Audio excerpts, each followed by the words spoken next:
Assalomu alaykum. Men Mamadaliyev Ruxsatjon. Farg'ona viloyati biznes rivojlantirish banki tomonidan Bog'dod tumaniga mahalla bankiga etib tayinlanganman.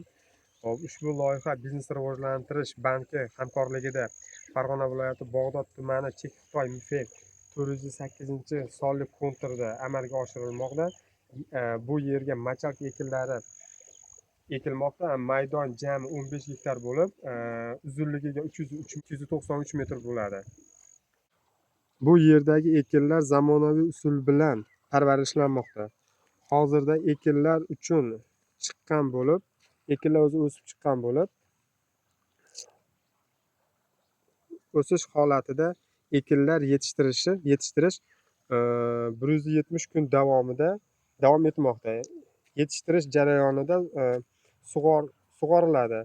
Tabiiy va mineral o'g'itlar bilan oziqlantiriladi. Ushbu loyihaga 90 ta dehqon xo'jaliklari biriktirilgan. Har bir dehqon uchun o'rtacha 17 sotikdan yer maydonlari to'g'ri keladi.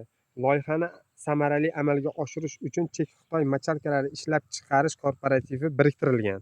Ushbu loyihalar bo'yicha har bir gektardan 32 ming dona, jami 480 ming dona hosil olish rejalashtirilgan. Hozirgi kunda mazkur ekin bilan birgalikda pomidor va boshqa mahsulotlar parvarish qilinmoqda. Bu esa yer egalari daromadlarini yanada oshirib boradi.